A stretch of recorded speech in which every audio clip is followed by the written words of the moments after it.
আল্লাহ তাআলা বলছেন প্রত্যেকটি প্রাণসত্তাকে মরণের স্বাদ আস্বাদন করতে হবে। ওয়ানাবলুয়াকুম বিল খাইরি ওয়াশ শার ওয়ানাবলুয়াকুম বিশ শাররি ওয়াল খাইর।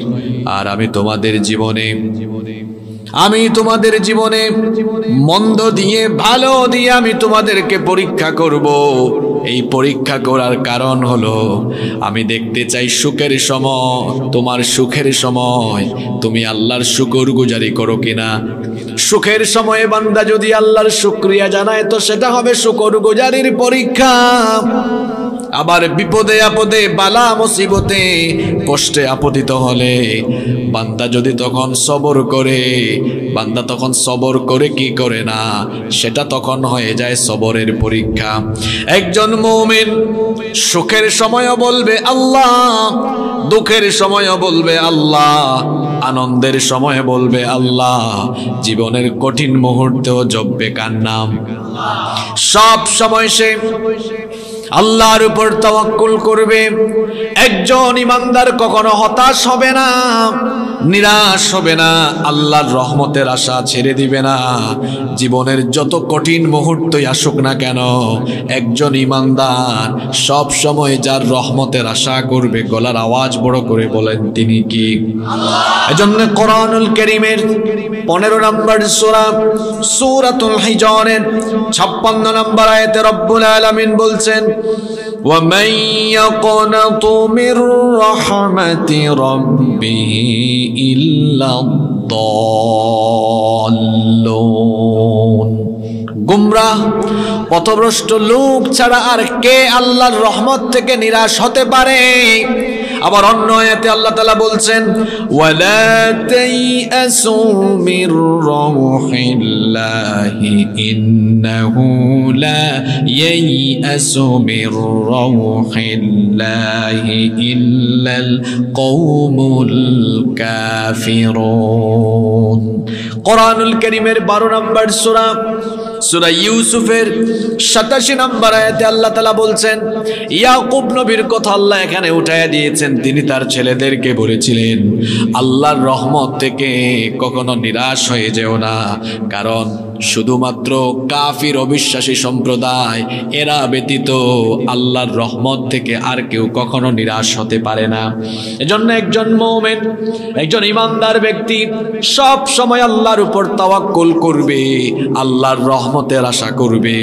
আল্লাহর রহমত থেকে কখনো সে নিরাশ হবে না, বরং সে তার জীবনের সুখে দুঃখে, আনন্দের সময়ে দুঃখের সময়ে যার নাম স্মরণ করবে পুরুষোচিত কণ্ঠে জবাব দিয়ে বলেন তিনি কি?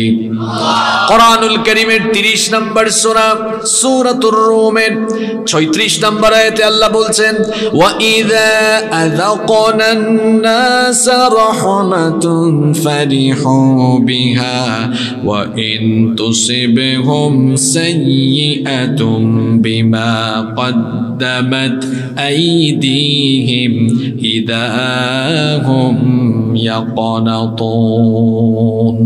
আল্লাহ বলছেন মানুষের স্বভাব হলো এমন, মানুষের চরিত্র হলো এমন, যখন আমি তাকে আমার রহমতের স্বাদ আস্বাদন করাই তখন সে আনন্দিত হয়। আবার যখন আমি তাকে কোনো বালা মুসিবত দেই, যখন কোনো বিপদ নেই, তখন সে নিরাশ হয়ে যায়, হতাশ হয়ে যায়। আমাদের জীবনের অনেকের চরিত্রের সাথে এটা মিলে যাবে। যখন নিজের উপরে আল্লাহর রহমত থাকে, যখন ভালো থাকে, তখন দেখা যায় আনন্দিত থাকে, আল্লাহর প্রশংসা করে। আবার যখন বালা মুসিবত আসে তখন দেখা যায় হতাশ হয়ে যায়। খবরদার এটা করা যাবে না। আবার অনেকে তো মনে বলে আল্লাহ শুধু আমারই পাইছে, শুধু আমারই দেয়, আমার উপরই সব বালা মুসিবত দেয়। কিছু কিছু মানুষকে আবার এরকমও বলতে শোনা যায় আল্লাহ যা করে ভালোর জন্য করে। এটা মারাত্মক ভুল কথা।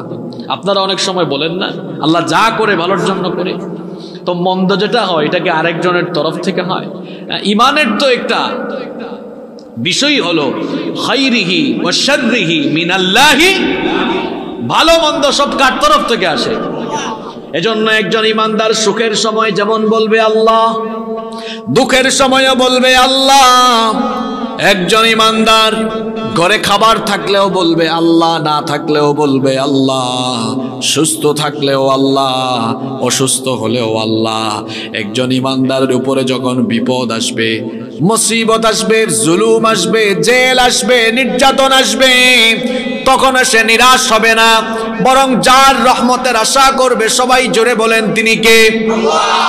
নবী করিম সাল্লাল্লাহু আলাইহি ওয়াসাল্লাম বলেছেন, আল কাবাইরুশ শিরকু বিল্লাহ, আল্লাহর সাথে শিরক করা এটা যেমন কবিরা গুনাহ, ওয়াল ইয়াসু মির রাউহিল্লাহ, ঠিক তেমনি ভাবে আল্লাহর রহমত থেকে নিরাশ হয়ে যাওয়া এটাও হলো কবিরা গুনাহ। এজন্য আল্লাহর রহমত থেকে কখনো নিরাশ হওয়া যাবে না। এই যে বর্তমান পৃথিবীর দিকে তাকান, বর্তমানে ইসলামের সুদিন চলে না দুর্দিন চলে। এই দুর্দিনেও হতাশ হবেন না। মনে করছেন আহারে সব কিছু তো শেষ হয়ে গেল, দেয়ালে পিঠ ঠেকে গেল, মনে হয় সব কিছু শেষ, দিনী আন্দোলন মনে হয় স্তব্ধ হয়ে গেল। না, এমনটা মনে করা যাবে না, কারণ দেয়ালে যদি পিঠও লেগে যায়, সেই সময়ও আপনাকে নাজাতের রাস্তা যিনি দেখায়া দিবেন তিনি কি? আল্লাহ। একজন ইমানদার কোনো সময় এসে হতাশ হয় না। কেন আমরা হতাশ হব? ইমানি আন্দোলন, দ্বীনি আন্দোলনের উপরে যতই বালা মুসিবত, যতই অন্ধকার নেমে আসুক না কেন, হতাশ হওয়া যাবে না। কারণ যুগে যুগে নবী রাসূলরাও এইরকম কঠিন পরিস্থিতির সম্মুখীন হয়েছেন। যুগে যুগে নবী রাসূলগণ যখন দ্বীনের দাওয়াত দিতে গিয়ে কঠিন পরিস্থিতির সম্মুখীন হয়েছেন, কোনো নবী রাসূল হতাশ হন নাই, ফ্রাস্ট্রেট হন নাই, বরং সকল নবী রাসূলগণ সেই কঠিন মুহূর্তে যার রহমতের আশা করেছেন, সবাই বলেন তিনি কে? আল্লাহ। আমাদের পরীক্ষা আর নবীদের পরীক্ষা কি একরকম?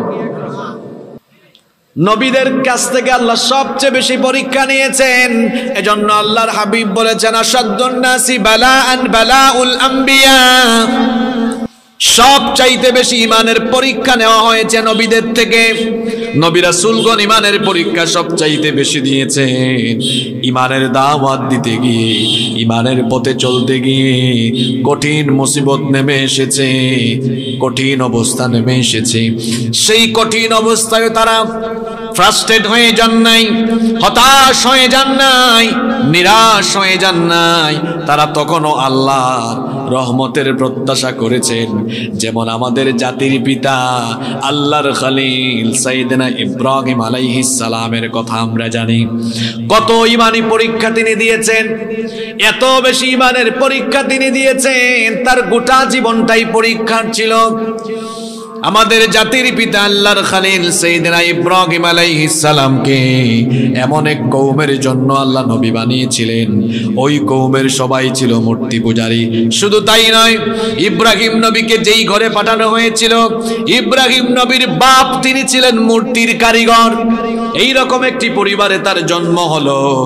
ইব্রাহিম আলাইহিস সালাম তিনি এবার তার জাতির লোকদেরকে আল্লাহর দ্বীনের দাওয়াত দেওয়া আরম্ভ করলেন। কিন্তু তার জাতির লোকেরা তার এই তাওহীদের দাওয়াতকে রিজেক্ট করে দিল, প্রত্যাখ্যান করে দিল। এরপরে ইব্রাহিম আলাইহিস সালাম বললেন, কেন তোমরা আল্লাহর দ্বীনের দাওয়াত গ্রহণ না করে মূর্তিগুলোর সামনে মাথা ঝোঁকাও, মাথা নত করো? অথচ এই মূর্তিগুলোকে তোমরা নিজের হাতে বানিয়েছো, নিজেরাই বানিয়ে নিজেরাই আবার এগুলোর সামনে মাথা নত করো। তোমরা তো এগুলোর স্রষ্টা, যেহেতু তোমরা এগুলো বানিয়েছো, তো স্রষ্টা হয়ে সৃষ্টির কাছে কেমনে চাও, সৃষ্টির সামনে কেমনে মাথা নত করো? সুতরাং এইসব বাদ দিয়ে আল্লাহর গোলামি করো। তিনি যখন এই দাওয়াত দিলেন, তখন তারা বলল, আমাদের বাপ দাদাদের এই দিন আমরা ছেড়ে দিতে পারবো না, এই মূর্তির পূজা আমরা ছেড়ে দিতে পারবো না। সেই সময়ে তার জাতির লোকেরা বছরে একদিন উৎসবের জন্য, মেলার জন্য শহরের বাহিরে যেত। ইব্রাহিম আলাইহিস সালাম সেদিন শহরের বাইরে উৎসবে গেলেন না, মেলায় গেলেন না। সেই দিন তিনি সবাই শহর ছেড়ে চলে যাওয়ার পরে ওই দিন ইব্রাহিম আলাইহিস সালাম মূর্তির ঘরে ঢুকলেন। মূর্তির ঘরে ঢুকে দেখলেন মূর্তির সামনে হরেক রকমের খাবার আছে। শুনতেছেন তো আপনারা? হরেক রকমের খাবার। তিনি বললেন, কি ব্যাপার, তোমাদের সামনে এত খাবার দাবার, আলা তাকুলুন, এগুলো খাও না কেন? তিনি জিজ্ঞেস করছেন খাও না কেন। এখন তার প্রশ্নের কোনো উত্তর এরা দেয় না। তিনি বলছেন, কি ব্যাপার, কি হলো? মালাকুম লা তানতিকুন, আমার কথার জবাব কেন দাও না? তিনি বললেন, এই খাবারগুলো সামনে আছে, খাও। খাচ্ছে না। জিজ্ঞেস করলেন, খাও না কেন? কিছু বলে না। এবার বললেন, বুঝলাম না, খাইতেছও না, আমার কথার উত্তর দিচ্ছ না, আমার সাথে কথাও বলছো না। এখন তিনি জিজ্ঞেস করছেন, কথা বলে না, উত্তরও দেয় না। উঠে গেছে রাগ। কুড়াল একটা হাতে নিয়ে সবগুলা মূর্তিকে কুপাতে কুপাতে কুপাতে কুপাতে বড়টার কাঁধের উপরে কুড়ালটা রেখে দিয়ে বের হয়ে চলে আসলেন। ওইদিকে নমরুদের গোষ্ঠী, তারা যখন মেলা শেষ করে তারা যখন শহরে ফিরে আসলো, দেখলো তাদের সব ক্ষুধা শেষ। তারা এবার ভাবতে লাগলো, কি ব্যাপারে, এই কাজ কে করলো? নমরুদ তখন বলল, সম্ভবত একটা ইব্রাহিমের কাজ, কারণ ইব্রাহিম আমাদের এই মূর্তির বিরুদ্ধে নতুন দিনের দাওয়াত দেয়, সুতরাং তাকে ধরে নিয়ে আসো। ইব্রাহিম আলাইহিস সালামকে ধরে নিয়ে আসা হলো। জিজ্ঞেস করা হলো, কি ব্যাপার ইব্রাহিম, এই কাজটা কি তুমি করেছো নাকি? ইব্রাহিম আলাইহিস সালাম তখন বললেন, আমাকে কেন জিজ্ঞেস করছো? দেখো না, বড়টার কাঁধের উপরে কুড়াল আছে, সেই সবগুলোকে কুপায়া নিজের ঘাড়ের মধ্যে কুড়াল নিয়ে দাঁড়ায় আছে। তারে জিজ্ঞেস করো, কাজটা সেই করেছে। নমরুদের গোষ্ঠী তখন বলল, ইব্রাহিম তুমি তো ভালো করেই জানো এই মূর্তিগুলো কথা বলতে পারে না, কথাও শুনে না। ইব্রাহিম নবী বললেন, তো যদি কথা না শুনে, কথা যদি বলতেও না পারে, এগুলোর ইবাদত তোমরা কেন করো? এগুলোর ইবাদত কি কারণেই বা করো? আর তোমরা যে এগুলোর ইবাদত করো, যে তার নিজের হেফাজতি করতে পারে না, নিজের জান নিজেই বাঁচাইতে পারে না, তোমাদেরকে সে হেফাজত করবে কেমনে, রক্ষা করবে কেমনে? এগুলো ছেড়ে দাও, আল্লাহর দিন গ্রহণ করে নাও। নমরুদের তখন আরো বেশি রাগ উঠল। নমরুদ তার নেতা পেতাদেরকে নিয়ে ঘোষণা দিল। তাদের ঘোষণা আল্লাহ কোরআনে তুলে দিয়েছেন। তারা তখন বলল, ক্বালু হাররিকুহু ওয়ানসুরু আলিহাতাকুম ইন কুনতুম ফাইলিন।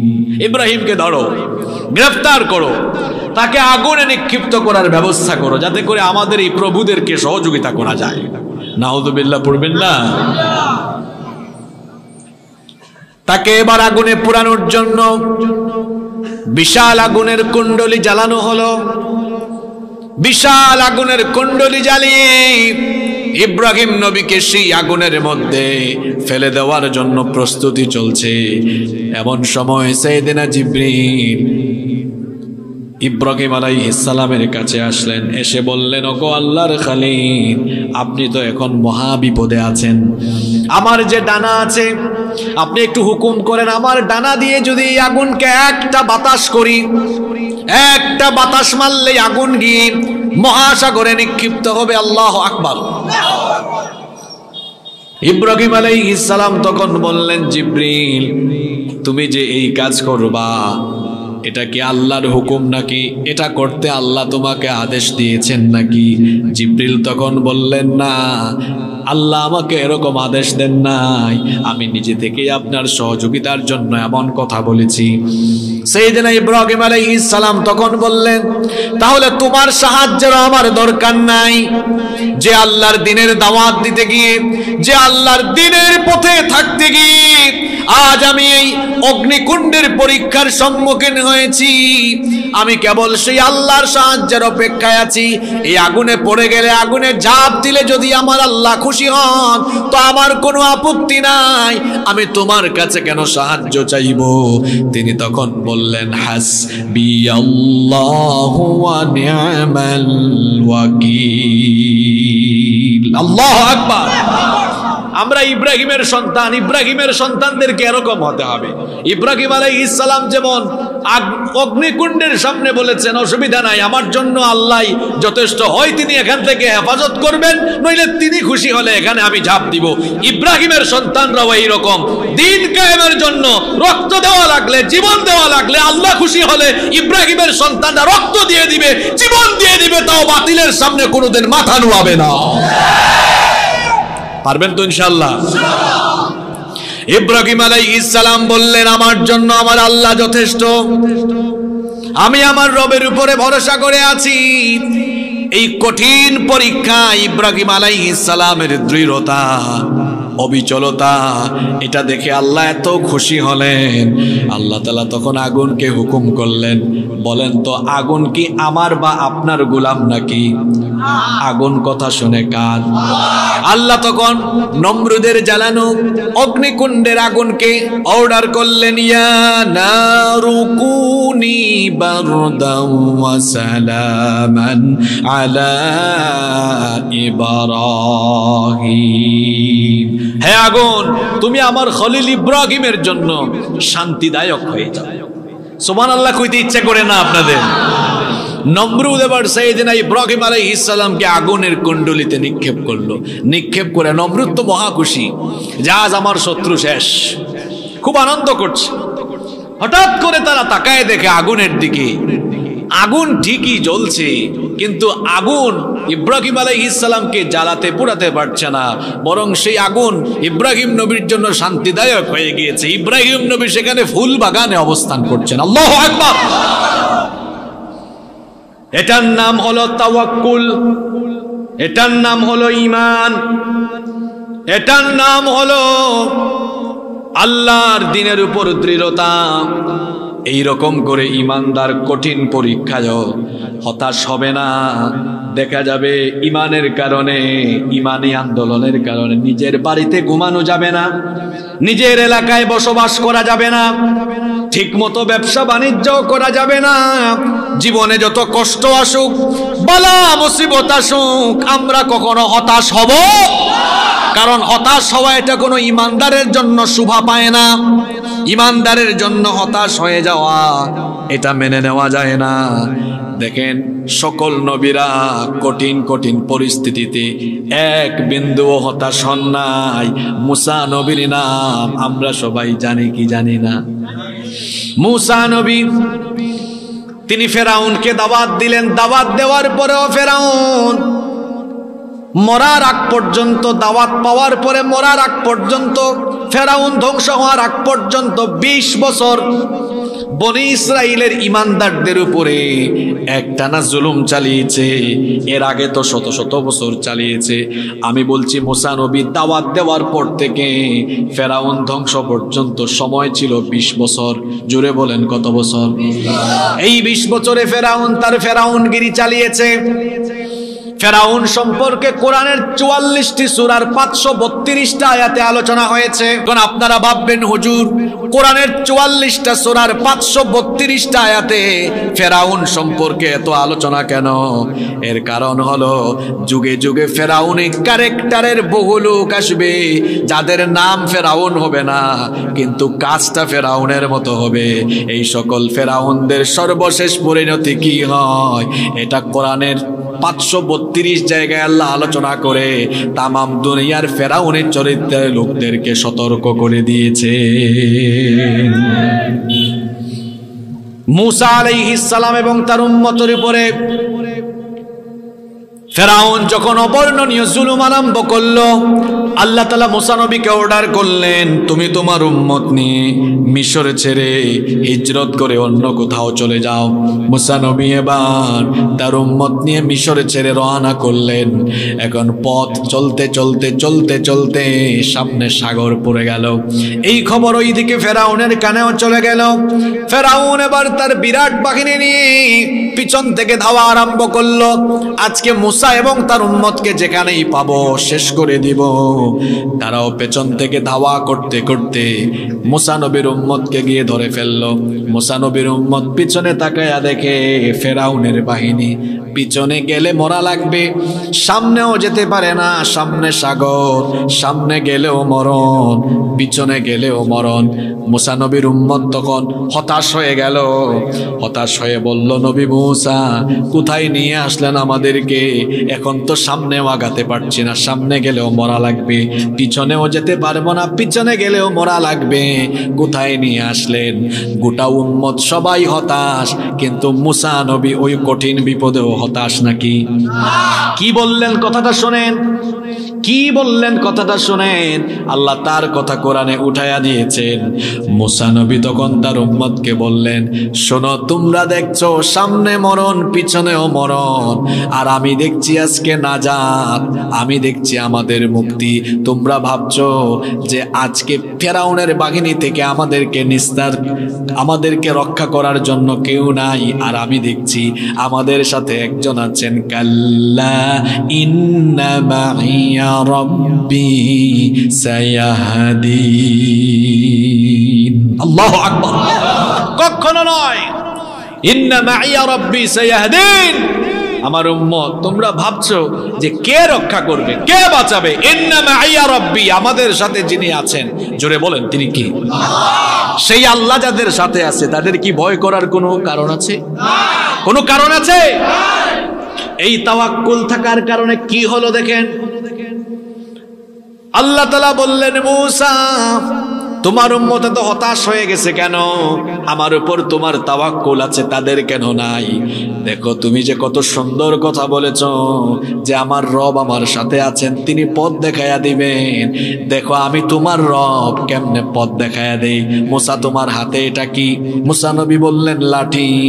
আল্লাহ তাআলা বললেন, মুসা তোমার লাঠি দিয়ে আজকে আঘাত করো, সবাই আজকে লাঠির কারিশমাটা দেখুক।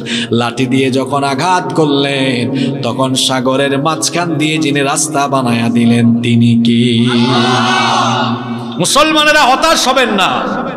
চতুর্দিক থেকে, সামনে পিছনে ডানে বামে ফেরাউনি ক্যারেক্টারের লোকেরা জুলুমের সাগরে যেন ইমানদারদেরকে ডুবিয়ে মারার প্ল্যান করছে। হতাশ হবেন না, এই মারাত্মক পরিস্থিতি থেকেও ইমানদারদেরকে বাঁচাবেন কে? এই বিশ্বাস আছে তো আপনাদের? নাকি ইমান ভূতা হয়ে গেছে? ইমান দুর্বল হয়ে গেছে নাকি? ইমানকে দুর্বল করা যাবে না। অন্যান্য নবীদের কাহিনীর চাইতে আমাদের নবীর কাহিনী যদি, আমাদের নবীর জীবন যদি আপনি ভালো করে পড়েন, ভালো করে জানেন, তাহলে কোনো পরিস্থিতিতেই কোনো জালেমের, ফাসিকের হুমকি দামকি আপনাকে কখনো ভীত করতে পারবে। আমার নবীর তো এমন অবস্থা ছিল, আমার নবীর চারিত্রিক মাধুর্যতায় মুগ্ধ হয়ে যে কাফিরগুলো নবীজিকে আল আমিন উপাধি দিয়েছে, ইমানের দাওয়াত দেওয়ার কারণে ওই কাফিররা এবার নবীজিকে পাগল বলেছে, জাদুকর বলেছে, গণক বলেছে, নানা ধরনের আপত্তিকর কটূক্তি অপবাদ দিয়েছে। নবীজির অপরাধ কি? তিনি কি কোনো কাফেরের জায়গা জমি জোর করে দখল করেছেন নাকি? অপরাধ হলো আল্লাহর দ্বীনের দাওয়াত দেওয়া, আল্লাহর দ্বীনের দাওয়াত দিয়ে আল্লাহর জমিনে আল্লাহর দ্বীন প্রতিষ্ঠার জন্য প্রাণান্তকর প্রচেষ্টা করা, এটাই ছিল তার অপরাধ। এই অপরাধের কারণে যারা এতদিন আল আমিন বলেছে, এখন তারা পাগল বলা আরম্ভ করলো, জাদুকর বলা আরম্ভ করলো, গণক বলা আরম্ভ করলো। কাফির চরিত্রে, কাফিরদের ওই চরিত্র লালন করে এদের উত্তরসূরি এখনো দুনিয়ায় আছে। দেখবেন কোন হুজুর যখন সুন্দর করে কোরআন তেলাওয়াত করে তখন দেখা যায় কিচ্ছু বলে না, আর হুজুর যখন কোরআনের সুন্দর তেলাওয়াতের পরে কোরআনকে শব্দে শব্দে ব্যাখ্যা করে করে যখন কোরআনের তাফসীর আরম্ভ করে, তখন ওই ক্যাটাগরির লোকেরা হুজুরদেরকে মৌলবাদী, জঙ্গিবাদী বলে অপবাদ দেওয়া আরম্ভ করে। এরকম মানুষ নাই তো এখন? কোরআন তেলাওয়াত শুনে মাশাআল্লাহ, লিল্লাহি তাকবীর, কত কিছু শুরু হয়ে যায়। আর যখন কোরআনের একটু ব্যাখ্যা শুরু হয়ে যায়, বাধা আরম্ভ হয়ে যায়। আছে না নাই? যারা নবীজিকে আল আমিন বলল, তারাই এবার নবীজিকে পাগল বলল। শুধু তাই নয়, নবীজির চলার পথে তারা কষ্ট দিত, গালিগালাজ করত। নবীজি যখন সাজদায় যেতেন মাথার উপরে এনে উটের নাড়ি বুড়ি ফেলে যেত। নবীজিকে কত কষ্ট দেওয়া আরম্ভ করলো। সাফা পাহাড়ে যেদিন নবীজি দাওয়াত দিলেন সেদিন কাফেররা তার শরীর থেকে রক্ত ঝরালো। নবীজি যখন তায়েফে গেলেন সেখানেও নবীজিকে রক্তাক্ত করা হলো। উহুদের ময়দানে নবীজিকে রক্তাক্ত করা হলো। শুধু নবীজি নয়, সাহাবীদের উপরেও এরকম অবর্ণনীয় নির্যাতন হয়েছে। অবর্ণনীয় এই জুলুম নির্যাতনের পরেও নবী এবং সাহাবীরা তারা কি কখনো হতাশ হয়ে গিয়েছেন নাকি? আরো জোরে বলেন, হতাশ হয়ে গিয়েছেন নাকি? হিজরতের ঘটনা তো আপনাদের জানাই আছে। হিজরতের রাতে যখন নবী করিম সাল্লাল্লাহু আলাইহি ওয়াসাল্লাম তার প্রিয়তম বন্ধু আবু বকর রাদিয়াল্লাহু আনহুকে নিয়ে মক্কা থেকে রওনা হলেন। পথ চলতে চলতে ভোরবেলা ফজরের ওয়াক্ত হয়ে যাচ্ছে, দিনের আলো ফুটে উঠবে, এমন সময় আবু বকর রাদিয়াল্লাহু আনহু বললেন, ওগো আল্লাহর নবী, এখন পথ চললে সকাল হয়ে গেলে কাফিররা আমাদেরকে দেখে ফেলবে, আমরা ধরা পড়ে যাব।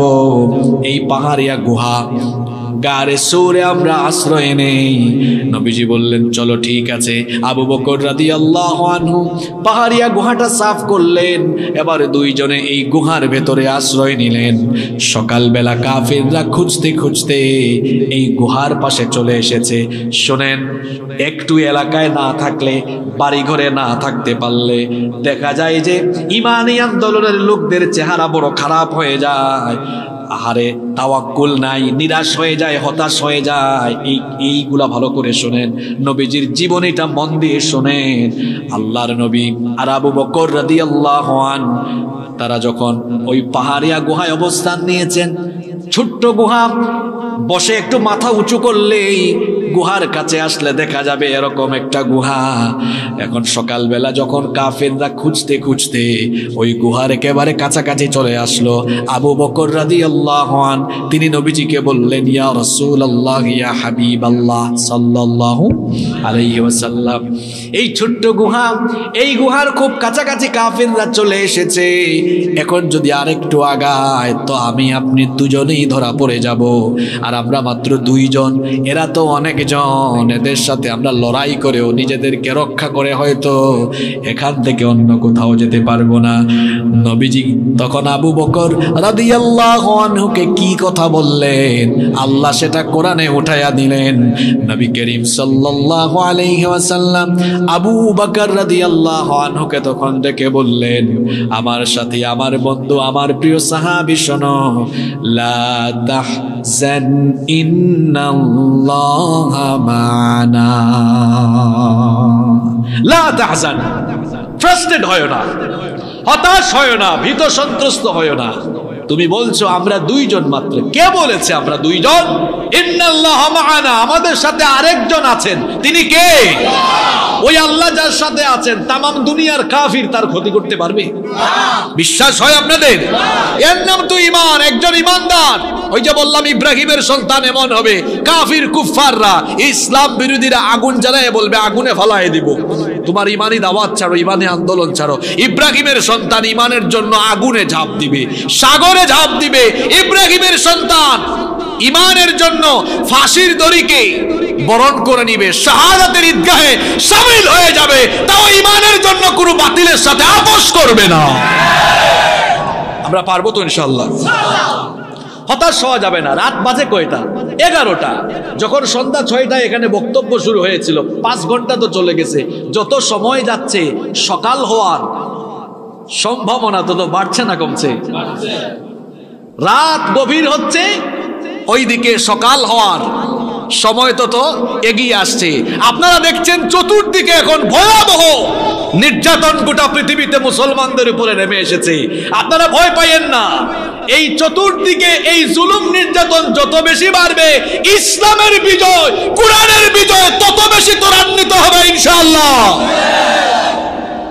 আচ্ছা, একজন গর্ভবতী মা, তার প্রসব বেদনা যখন উঠে, প্রসব বেদনা উঠলে পরিবারের সবাই তখন একটু টেনশন করে, ঠিক আছে, কিন্তু তখন মনে মনে সবাই আনন্দও থাকে যে একটু পরে বাচ্চার কান্নার আওয়াজ শুনবে, নতুন মেহমান ঘরে আসবে, ঠিক কিনা?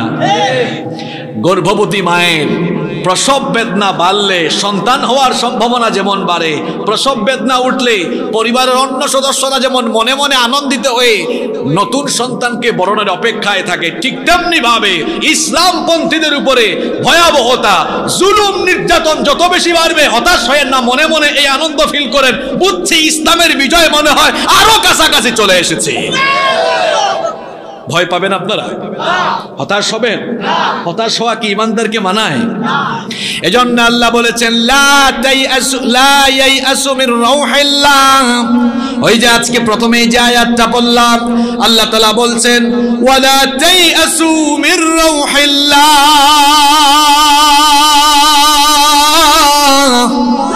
আল্লাহর রহমত থেকে নিরাশ হয়ে যেও না। ইন্নাহু লা ইয়াইআসু মির রাউহিল্লাহি ইল্লাল কওমুল কাফিরুন। কাফির ছাড়া অন্য কেউ আল্লাহর রহমত থেকে নিরাশ হয় না। আল্লাহর রহমতের আশা করতে হবে, হোক না সেটা ইমানি আন্দোলনে, হোক না সেটা জীবনের যে কোনো ক্ষেত্রে, জীবনের সকল ক্ষেত্রে দৃঢ় থাকতে হবে, ইস্তেকামত থাকতে হবে। ইমান এত সহজ বিষয় নয়। এই যে কিছুক্ষণ আগে ফেরাউনের কথা বললাম, মুসা নবীকে আল্লাহ নবুয়ত দিয়ে বলেছিলেন ইযহাব ইলা ফিরআউনা ইন্নাহু তাগা, ফেরাউনের কাছে যাও কারণ সে সীমা লঙ্ঘনকারী। তিনি এবং তার ভাই হারুন আলাইহিস সালাম, দুই ভাই গিয়ে ফেরাউনকে দাওয়াত দিলেন। ফেরাউনকে দাওয়াত দেওয়ার পরে ফেরাউন কিন্তু ঈমান আনে নাই। ফেরাউন তার ফেরাউনগিরি চালিয়েছিল, একটু আগেই বলেছি। বলেন তো কত বছর? জোরে বলেন তো। আচ্ছা, সবাই একটু কান লাগান। ফেরাউন যেদিন প্রথমেই দাওয়াত প্রত্যাখ্যান করলো, আল্লাহ তাআলা কি চাইলে ওই দিনই ফেরাউনকে শেষ করে দিতে পারতেন না? তো আল্লাহ 20 বছর তারে আরো বাঁচাইয়া রাখলেন কেন? পরবর্তীতে 20 বছরে আরো হাজার হাজার ইমানদারদের উপরে জুলুম করেছে, নির্যাতন করেছে, কত ইমানদারদেরকে মেরে ফেলেছে। এই সুযোগটা আল্লাহ তাকে দিলেন কেন?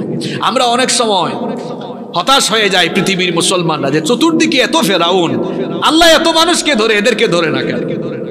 আল্লাহ ধরে না কেন?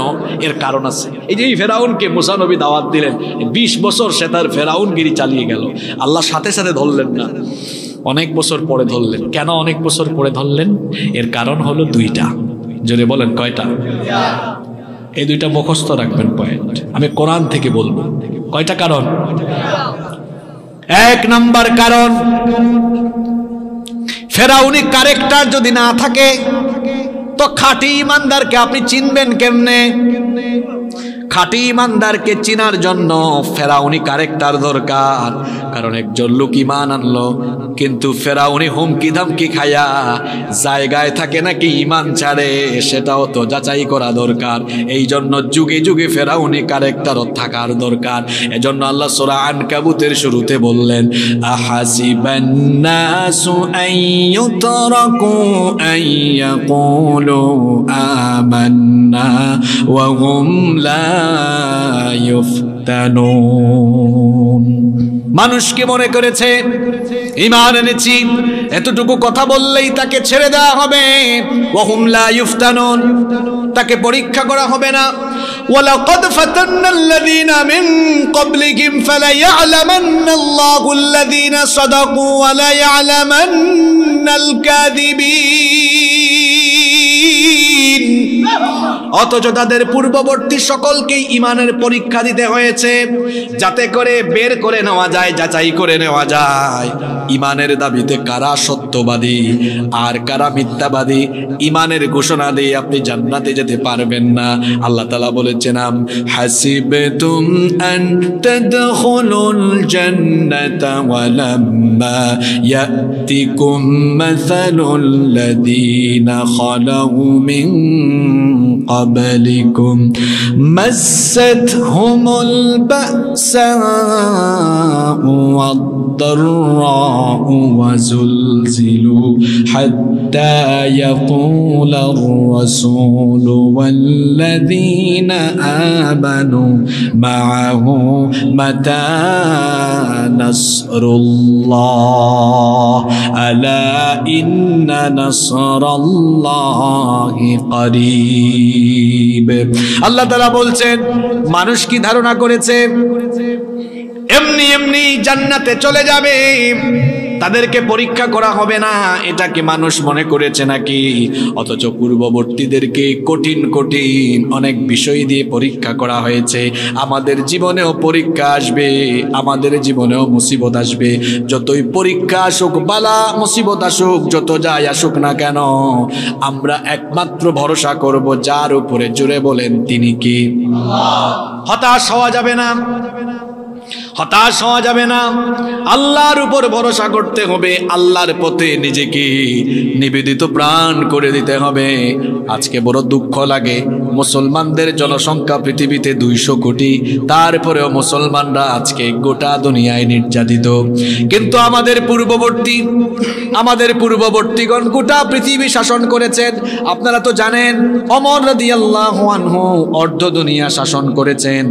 বলেন তো ওমর রাদিয়াল্লাহু আনহুর সময় মুসলমান ছিল বেশি না আমাদের জামানায় মুসলমানের সংখ্যা বেশি?